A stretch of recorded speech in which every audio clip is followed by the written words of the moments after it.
Thank you, Helen. I really hope I can do justice to some bits of what you've just introduced me with. We all are what we are because of our teachers. The first teachers in life are, of course, our parents, elders in the family. Then we have formal teachers through school and college. We have informal teachers, people we work with, we learn from. And one of that set, of informal teachers, for me, where I come from, is the communities that we work with. And there's so much that is there to learn from with the people that we work for. And that's stories from this domain that I will be sharing with you over the next few minutes. It's an absolute privilege to be here. Thank you, Helen. Thank you, David, and everyone else who's got me here. And thank you all for being here this evening with us. So Helen mentioned this new project. I think currently the most exciting thing for me professionally is this innovations lab that we are setting up in Bangladesh with UNSW as a knowledge partner. And let me start with telling you a story about this lab. So what you see here is the slum of Korel. It's Bangladesh's largest slum, and this is a view in central Dhaka. What you see in the background, the high-rises and a couple of them in the immediate foreground is the posh area of Gulshan, which is the highest income group residential area. You have high-end offices, restaurants, hotels, everything happening in this district.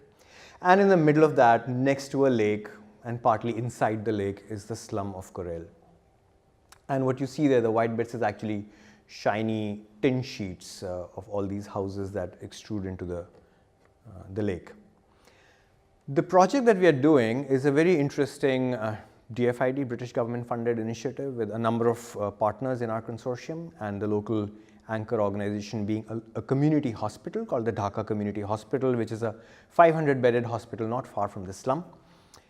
And the idea is to look at innovations that can help people be prepared for disasters. What better place in Bangladesh to have such a lab? But the idea is to look for innovations that come from people, not stuff that we produce and go and paste over there. So the lab is actually going to be around a community cafe, and let's move to the community cafe here. It's still just coming up. This is from about 3 weeks ago when Laura and I were there in Bangladesh trying to put this thing together. And it's in this cafe, which is right now just a canvas shed, but it will soon be hopefully a nice, beautiful, indigenously built real cafe. Where we will have conversations with people about how they cope with all kinds of things that they face, not only big events like floods and cyclones, but also day-to-day events, epidemic outbreaks. When we were there was a chikungunya and dengue outbreak, about fires, about lack of sanitation, and who knows what else. What else do these people cope with, and how do they do that, is something the Innovations Lab will be looking at. It extends from here into their places of origin. Some of them come from the north, the mountainous area. Some come from the central river basins. Some come from the south, the Sundarbans, which is the world's largest delta and the most amazing place to be in. And we'll be tracing this back to the region. There's bits to be done in India, Nepal, Myanmar. But it's this cafe that really holds the whole thing together.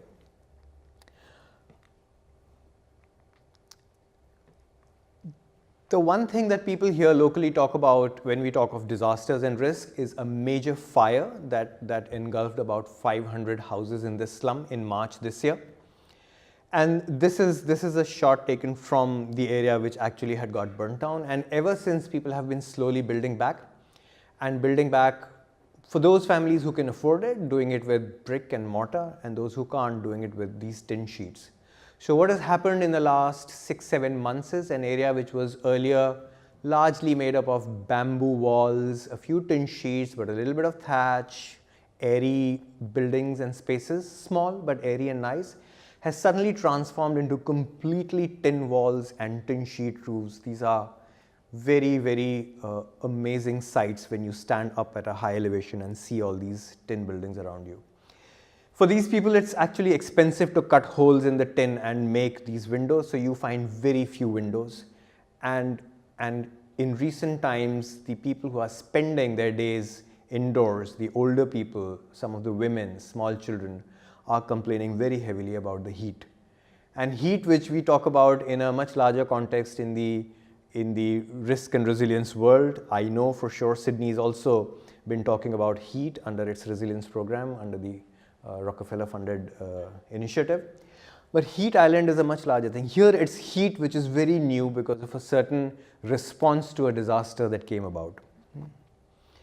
So that's that's the context, that's where we are. And let me also share with you that in August, when we were just getting this off the ground, Professor David Sanderson, David and I were there for a week in Bangladesh trying to work with our local partner to get things together.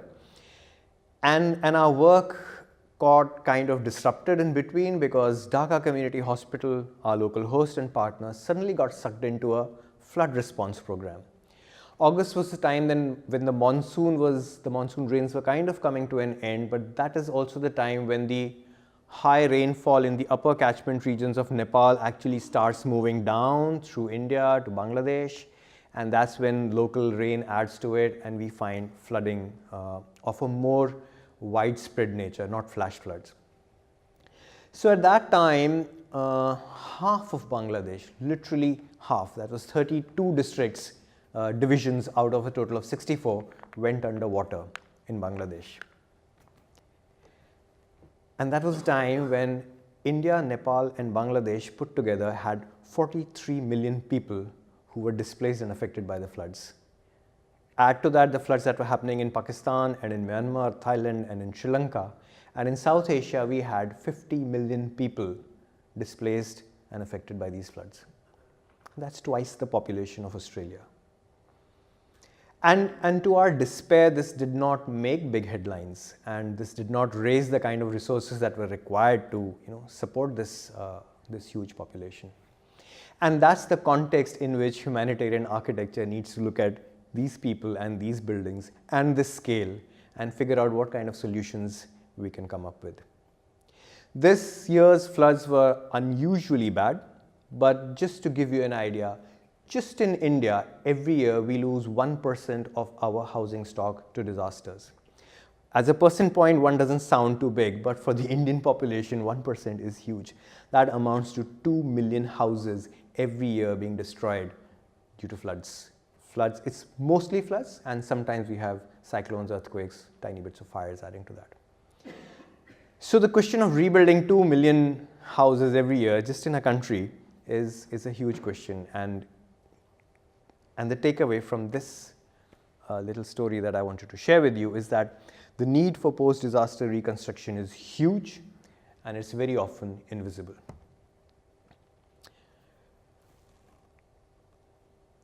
From Bangladesh, let's move. So I'm going to take you on a tour of South Asia this evening. These are the areas where we do most of our work, and that's where I'm bringing a lot of my stories from.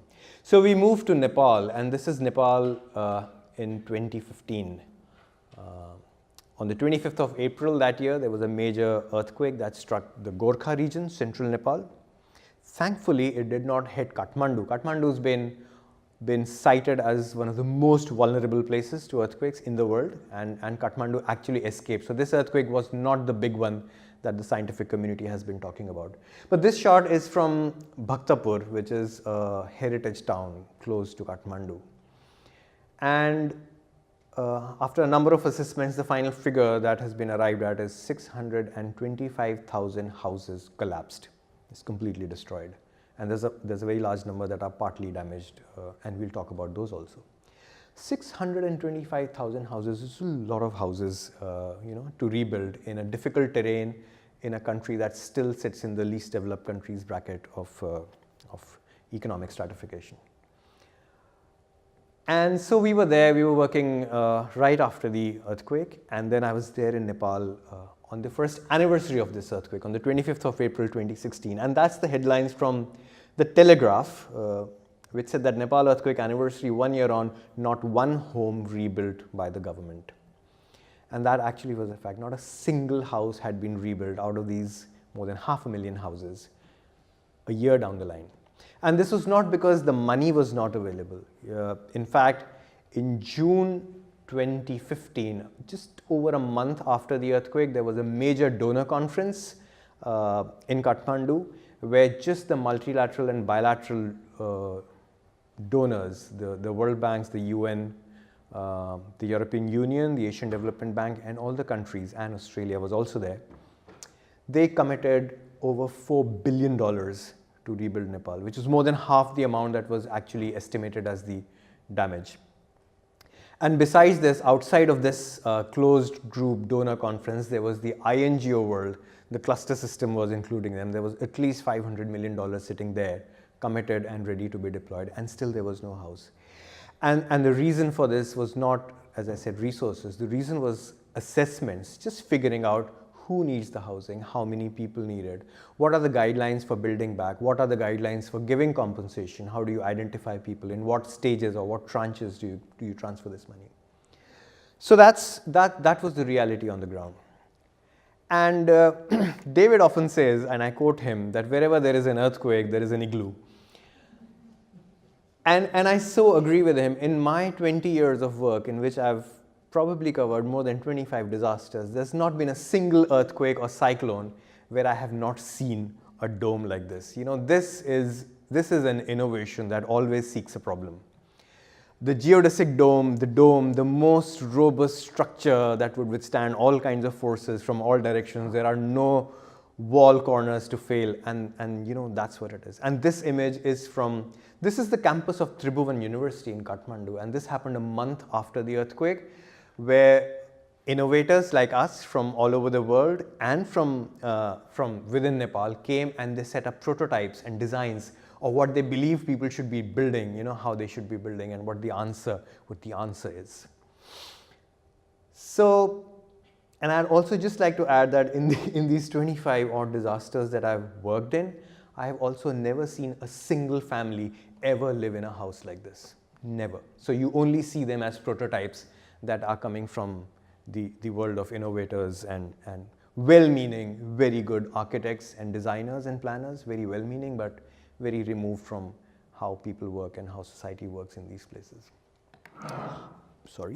On the same day, this is the headline of a local newspaper, E-Kantipur, which also brings out the Kathmandu Post, the local English version.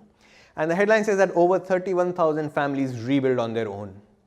So while the aid agencies and the government squabbled over guidelines and rules to be followed and the science to be deployed and sat on $4.5 billion, there was 31,000 families that just went about their job and rebuilt on their own. And as has been said before, reconstruction after a disaster starts on day one. People need a shelter, they need a roof above their houses, above their heads for their families, their children, on the night of the disaster, and people start building as fast as possible. They will not wait for your aid or your systems to evolve. So that's how people were building. And of course, for those of you who come from the housing or engineering world, you can see there are no reinforcements, there are no seismic bands. So obviously these are houses, 31,000 houses that have been rebuilt with vulnerabilities, but there are houses that are coming up and people are building back. And how do people build back? This is an image from a small township called Kukuna. And this family has gone about and done not a shabby looking building, I mean, from you know, any kind of aesthetic standards. And what I draw your attention to is, you see this man is doing a very thin plaster. He's just about to finish, but on the right corner, if you see, the remaining wall is a lighter shade of brown. So it's literally a wattle and daub house. It's a bamboo frame, and he's plastering with earth. And he's first plastered it with very easily available local earth, the light brown earth, which is going to, you know, just fill the spaces, give them privacy, have some thermal mass so that it's slower to heat and slower to cool inside. But then later on, he's doing a layer of this red earth, which is a little more difficult to find. He has to walk a little further to get it. But this is very clayey earth, and what this is going to do is it's going to protect from the rain and the water, and this is more resistant to rain. So there's a very evolved indigenous science of which materials, local materials, but which materials play what role and how to deploy them to make this really work well. The houses that respond to their needs in terms of spaces, in terms of culture, in terms of the environment, and they really work well for them. This is Reuters headlines 2 years on the second anniversary this year, the 25th of April 2017. 2 years on, future, oops, and before I throw this mic away, many groan as Nepal quake reconstruction limps on. And the figures for the second anniversary, 10% of the people who had lost their houses have claimed their first installment of the compensation. And the first installment is a sign-up installment. It usually comes in 3 or 4 installments where you would use the first installment just to do your foundation. 10% of the 625,000 people have claimed their first installment. 2.5% of them, of the total lot, have actually finished their plinth and are now ready to claim their second installment. And later in the year, there were figures that about 22,000 houses are now nearing completion, but that also amounts to about 3% of the total number of families that require housing. That's 2 years down the line. And that's the terrain that we are talking about. So Gorkha, a district within Kathmandu where we are working, is in the left north. You do see Mount Everest. That's the Everest. This is the terrain we are talking about. The earthquake happened somewhere here. That was the epicenter, right? So imagine the harshness of the winter, and this is the onset of the third winter, where 97.5% of the people who had lost their houses are still struggling to get their papers and their compensations in place.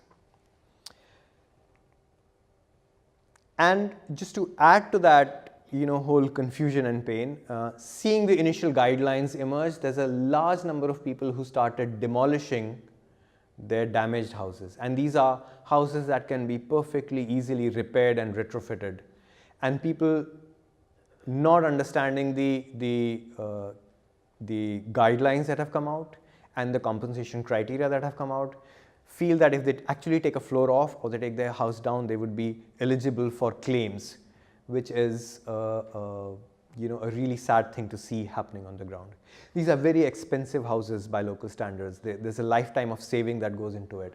And it would have costed just about 8 to 10% of the total cost of a new building to retrofit this house and make it safe enough to live again. The science exists. In fact, Nepal is one of the pioneers on seismic retrofitting of masonry and mud masonry housing and other buildings. So there are houses that kept coming down and people still kept struggling. And just to talk about these numbers, this is an image telling you of the share of houses that actually get assistance within the first year after a disaster. I'm quoting these numbers from a study by Bill Flynn, published by the Humanitarian Practice Network. And he's covered the cyclone Sidr, Padang earthquake in Indonesia, the Sidr was in Bangladesh, and the Pakistan floods of 2010. These have been studied in great detail.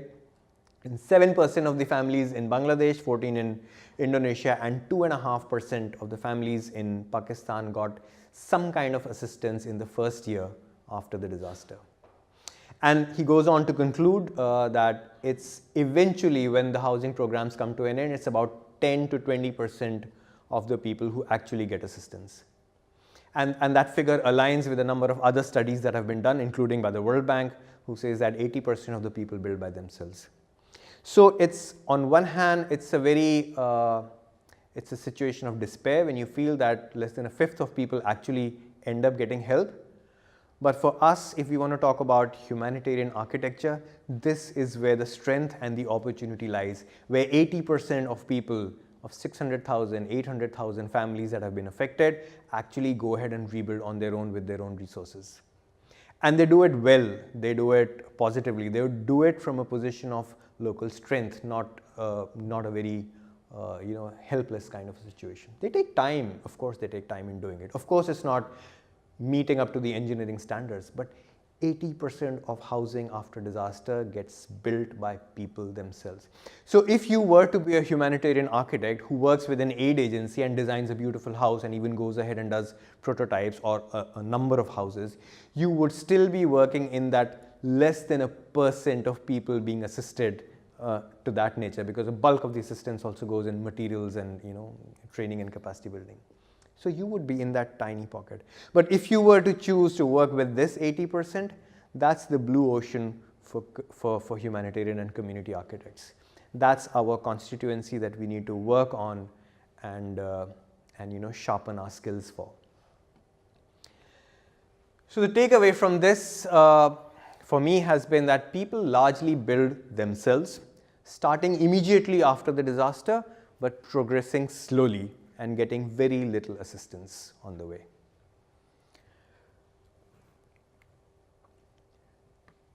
Moving from this, let's now come to India. And this is an image from Orissa, from the town of Puri, which is on the eastern coastline of Orissa, highly vulnerable to cyclones and flooding. Notorious for a 1999 cyclone that killed over 10,000 people, but then since then a lot of progress has been made. And this man, his name is Subhash, he is building his house. This is not really post-disaster, he's just doing his house, waiting for his family. His wife and children are at her mother's place. You can see the love in his expression. That's what I was talking to him about when this picture was clicked. They're going to be back in about 5 days' time, and he's feverishly getting his house in order. He's just putting things in place for them to be back. And now when we talk of shelter programs, social housing or post-disaster housing, the compensation that we are usually giving out in state-supported programs is in the range of $4,000 to $5,000 for a house. Subhash is building his house not for $4,000, not even for $400. He's building it for all of $40, $40 is what he's going to spend on building this house. Of course, that does not include labor, because his two brothers are helping him out to do this. The money is spent basically for the tin sheets that go onto the roof. He's mostly bought second-hand sheets, some twine to tie this together, maybe a little bit of cement for the flooring and all. That's his younger brother. He's digging earth from his backyard, Subhash's own backyard, and he's just mixing water and pounding it with his feet. That will go into the wattle and daub plaster. That's his elder brother who's just putting this whole thing together, making the house come up. They just went together to this is an urban area, so they went to the edge of the town where they've just cut this bamboo and grass, brought it back together, and that's the house that he's building.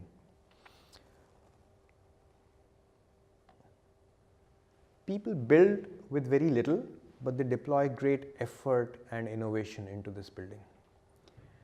And this again is important for us, because as community architects or humanitarian architects, if we were to look at resources that we want to build with, then two things really strike out from this. One is what little amount of money gets spent on these houses, and what lots of labor and local knowledge and innovation that goes into it.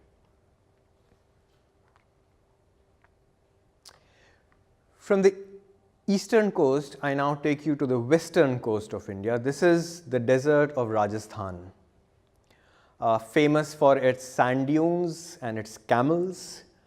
But in 2006, in August, Rajasthan and this particular area of Barmer received over 2 years of rainfall in just a couple of days. So where the annual average rainfall is about 270 millimeters, 570 millimeters of rain fell just over 2 days in this region of Barmer.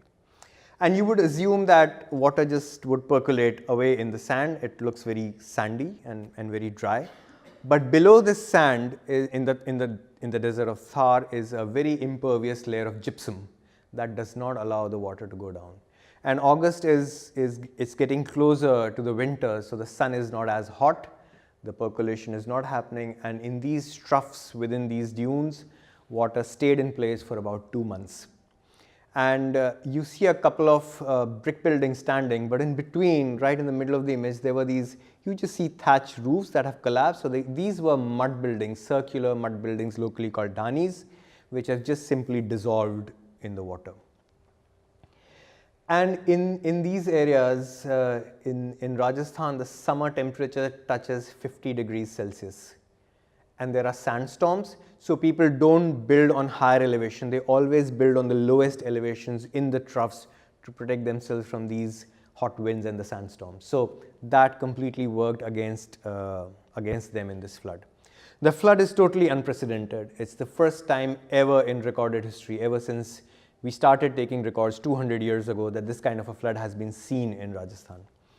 And whether we are able to link it to climate change or not, the fact is that we are seeing more and more of these unprecedented hydroclimatic disasters that are striking us.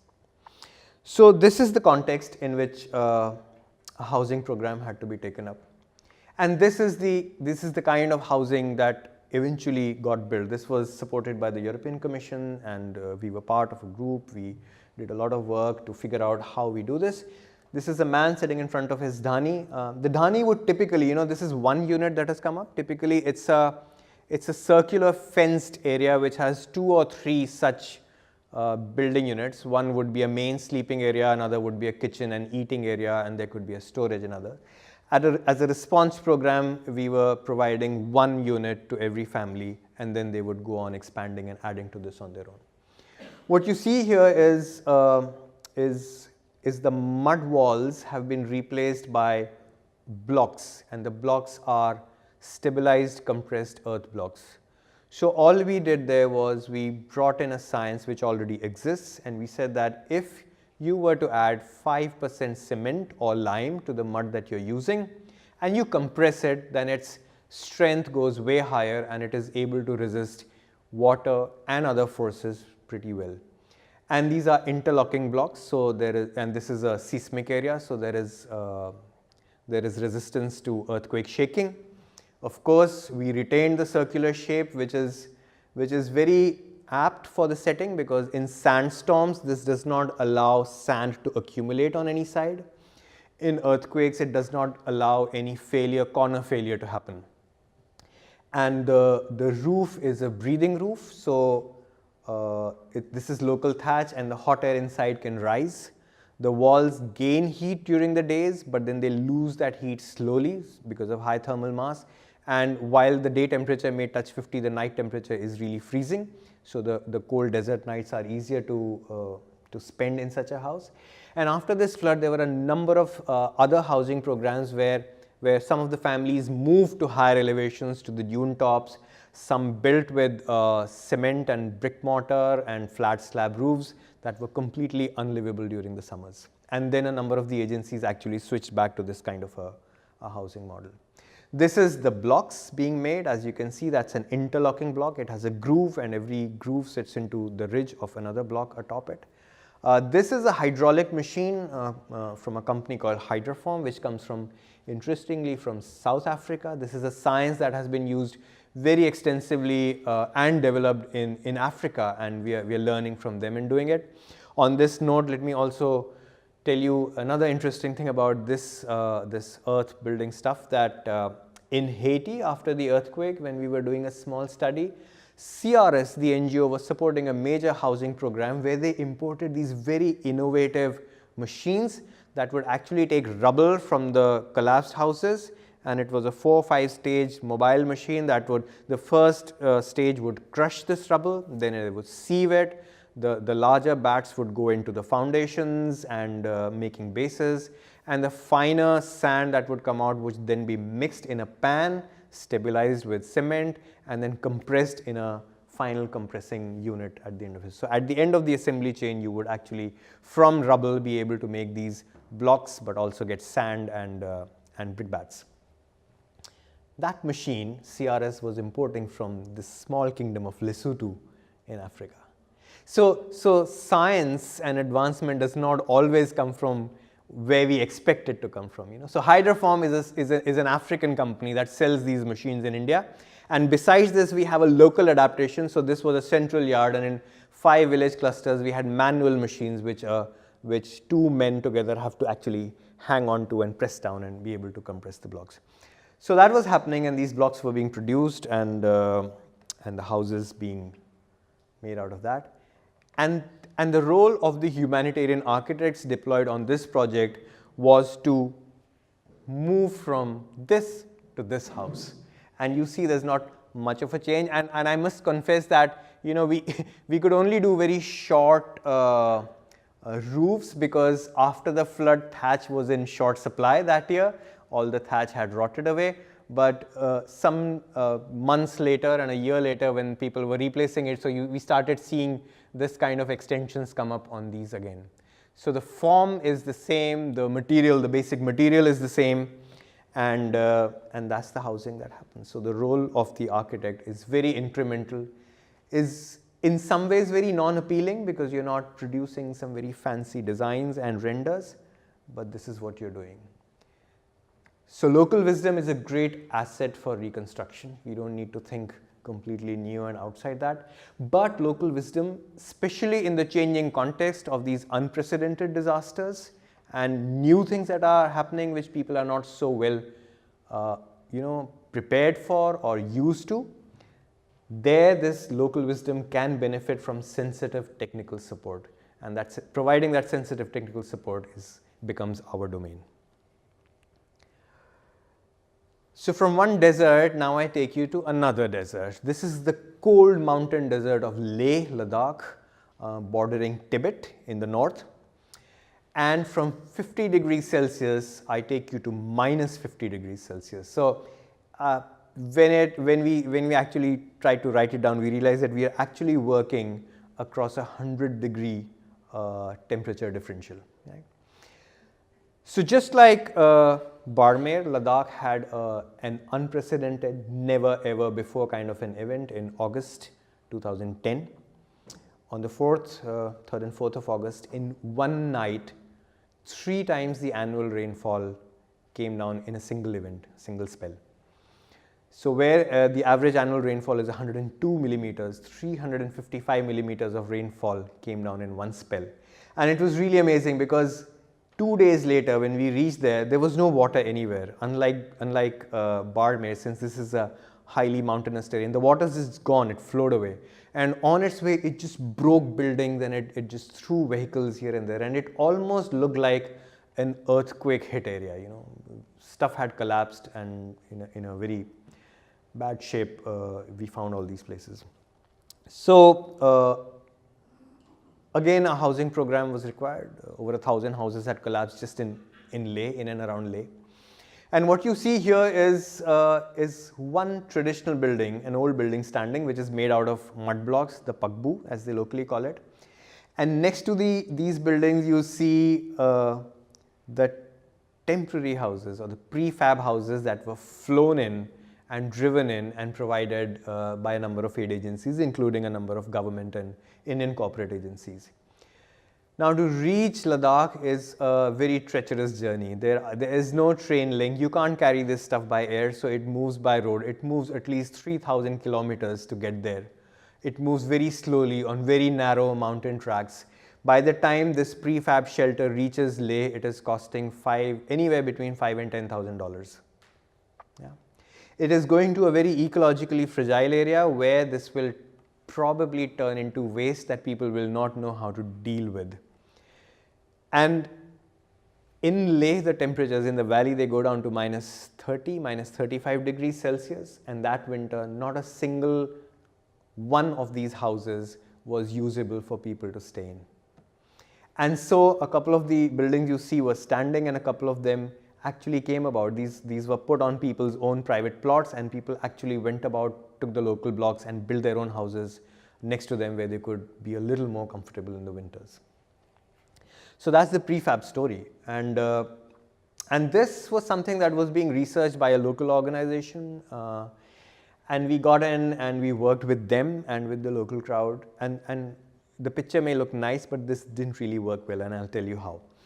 So what you see here is a single unit house. It's a mud wall with a very thick roof done in traditional style. There are willow tree trunks that are used, and we so there's poplar and willow that is forming the base, and then there's a foot of mud over it just to give it the thermal mass and insulation.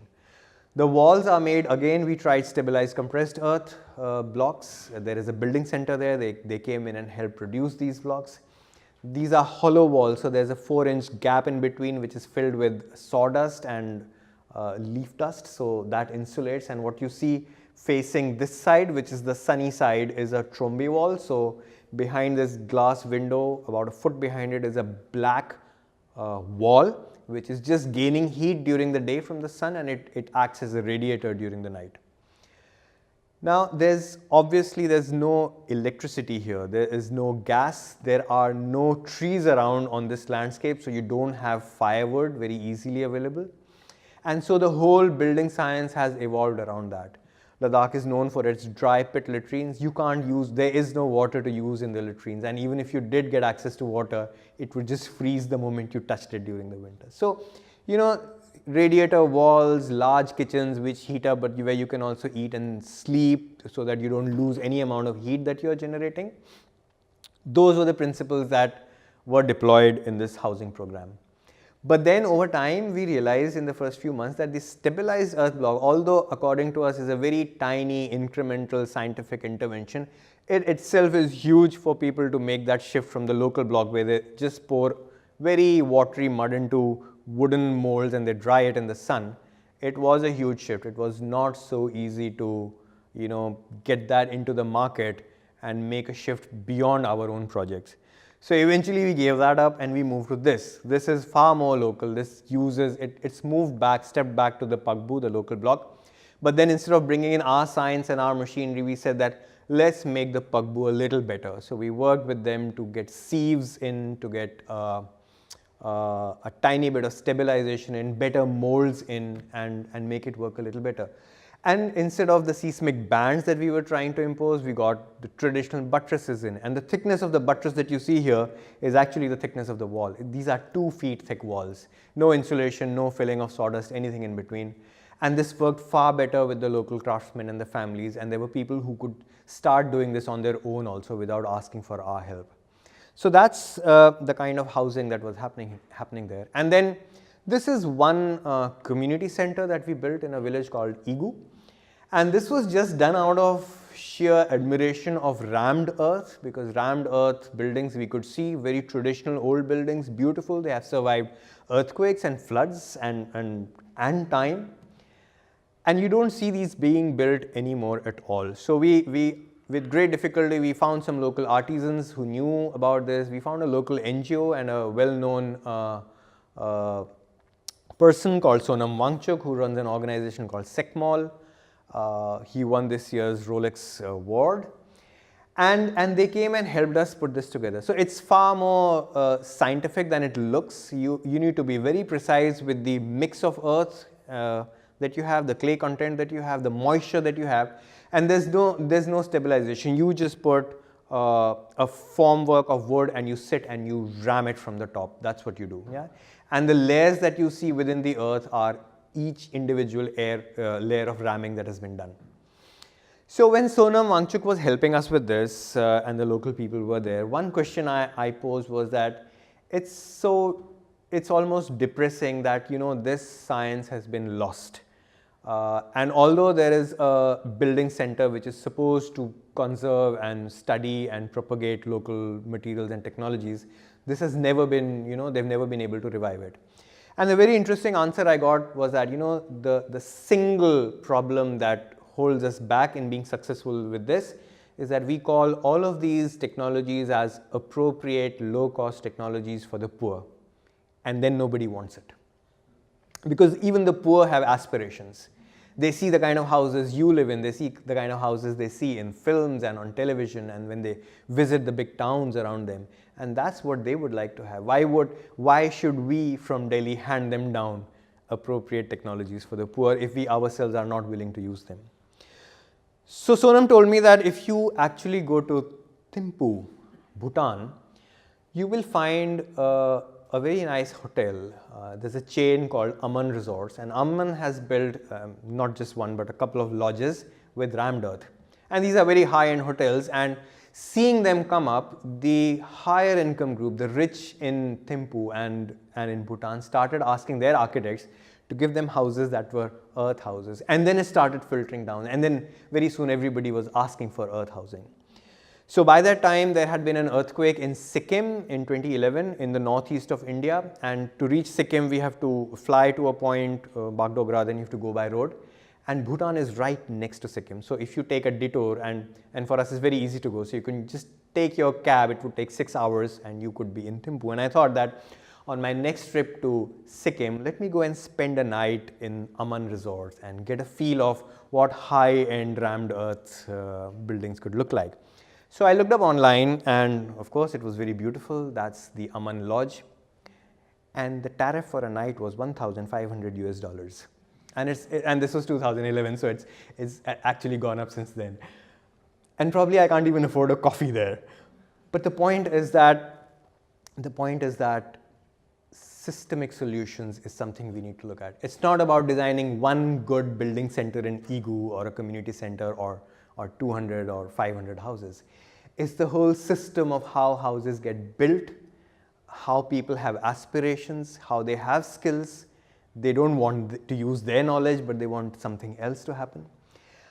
Why architects love mud and bamboo, but it doesn't sell? And that's the question that we need to look at when we start doing these kind of things. Yeah. So that takes us into the domain. If you really want to get into humanitarian architecture, then we are talking about marketing, we are talking about supply chains, we are talking about human psychology, aspirations, and stuff like that. The sixth takeaway that I would like to share with you is that it's not just about houses. There's other public buildings that suffer a lot and that require help. And the need for post-disaster schools is very critical and very complex. So that's again Nepal. This girl is sitting outside her house in Nepal. And hey, I think I don't have much time left, so let me just speed that up. So the earthquake happened on the 25th of April. That is very close to the end of the academic term. So there were exams scheduled for early May. The one good thing that the government of Nepal did was that they did not cancel the exams. They went ahead and held examinations, and at least kids were worrying about that, and they were busy and they were studying, but it was difficult, you can imagine. That's a house behind that. But it gets even more difficult when we talk of a situation like this. This image is from last month from Cox's Bazar in Bangladesh, where again our innovations lab partner Dhaka Community Hospital is responding to the Rohingya refugee crisis. These are houses of the Rohingya who have come from there. Last month, in fact just 3 weeks ago, when Laura and I were there, again we had a disruption in our Bangladesh mission. The team there had to respond to this. They were busy organizing their clinics and things over here. And here children don't have a school to go back to. You can't hold examinations. So unlike a Nepal kind of situation, when you talk of conflict and displacement, the whole context changes. And these kids have absolutely nothing to hold on to. And here again with UNSW Built Environment, we've been working on trying to figure out how you can have schools without worrying about the actual buildings. Of course, the building is important, you will require it eventually. But to get these kind of children back on track, we need a lot more, and there's a lot more that's required before the building itself comes up. How do you get kids together, and how do you get education started, which is much easier to say than to actually make it happen on the ground. 3 very important challenges that we face on the ground when we talk about schools is, I haven't come across a very scientific study or analysis on this, but when we worked in an earthquake in Kashmir, India and Nepal earthquake in 2005, in the cluster of villages where we were working, we just did a back of the envelope calculation, and we realized that in an area where 50% of the houses had collapsed, 90% of the primary schools had come down. And when you think of it, it's logical. It is to do with the quality of construction and the quality of maintenance, but it has a huge impact on academic years being lost, and loss that will accrue over lifetimes of these children. The second problem that happens is that the schools that survive are the first targets for governments and aid agencies to pick and turn into relief shelters. And schooling is lower in priority, but again, academic years are getting lost, right? And that's a huge problem. And the third problem is that children appear to be very resilient. You will go there and you will see them playing and smiling and laughing, but children accrue deep trauma. And that's something we are still not looking at in our design and in our programs. So this stuff that we are trying to do is in partnership, very interestingly, with your Early Learning Center, the house at Pooh Corner. And I honestly do believe that in such situations, Winnie the Pooh is far better a partner for these children than architects. Yeah. Similarly, emergency health work also requires very, very clear and very urgent architectural support, which it doesn't get. This is an image from a field hospital set up by Mercy Malaysia in Nepal after the earthquake of 2015. Field hospitals, as you would have seen in so many news and after so many events, are very high-end, very precision things that are flown in. They come from Switzerland and they come from Kuala Lumpur and elsewhere. These are multi-million-dollar packages. They are completely self-dependent. They set up their tents, they are heat controlled, they have their own energy, their own water, their own oxygen, their own doctors, they come with their medication, equipment and everything. But they cost millions of dollars, and there's only that many that you can deploy. And in the real world, this is what is happening. This is back to the Rohingya refugee camp at Cox's Bazar. And ladies and gentlemen, as we speak here, this is what is happening in Cox's Bazar. They are a few hours behind us, so it's still late afternoon, and the Dhaka Community Hospital team is running 4 camps, 2 mobile and 2 fixed camps. That's their OPD. And this is bamboo country, so on their own, they've just been able to get these few poles of bamboo, they've put a tarp over it, and that's how they are running the OPD. And this is how they are examining patients and even doing procedures. Imagine the state of this woman who's being examined in the middle of a camp in this situation. And when you talk of Dhaka Community Hospital and to these people, there is no option for them. They can either wrap up and go, but if they do that, they're the only ones working in this clump of tens of thousands of people over here. And there are no resources, there are no people like us who are there to help them make this clinic or this, this center a little better. So I hope the young architects in the room are listening. And this is my concluding slide. This is Sahara Begum. And let me tell you her story in a couple of minutes. Sahara is 18 years old. And this image is from the 26th, so DCH released it on the 26th of October, less than 2 weeks ago. And she was in her village in Rakhine in Myanmar when the village was torched and her husband was picked up. And she ran away with her neighbors and she walked for 5 days and 5 nights. She was heavily pregnant at that time. And they were again chased and they were shot at as they crossed the river, the Naf River, to get to the Bangladesh border. But they eventually made it to this camp. And 2 weeks ago, Tahira has given birth to this baby there. And some may see this as an image of despair, and some may see this as an image of resilience and hope. These numbers are daily trickling in. The figures from the government of Bangladesh 2 weeks ago tell us that 67% of the refugees who are coming in, and there's 800,000 that had already come in by that time. 67% of these are women and young girls, 13% of whom are either pregnant or lactating. As of 2 weeks ago, there were more than 18,000 pregnant women and more than 42,000 lactating mothers in the Rohingya refugee camps.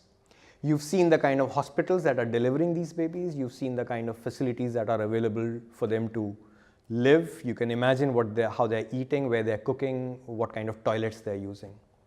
Right? So that's through these stories, I've just tried to put together a context for you where we try and intervene. Let me also very quickly recap, for me, the principles that cut across these 6 or 7 lessons that I shared. The most important one is that people build for themselves, and that's the bulk of building that happens. And we need to start with what people are building, not with what we imagine they need. The second important thing for me is that humanitarian architecture is not about great drawings and views and renders.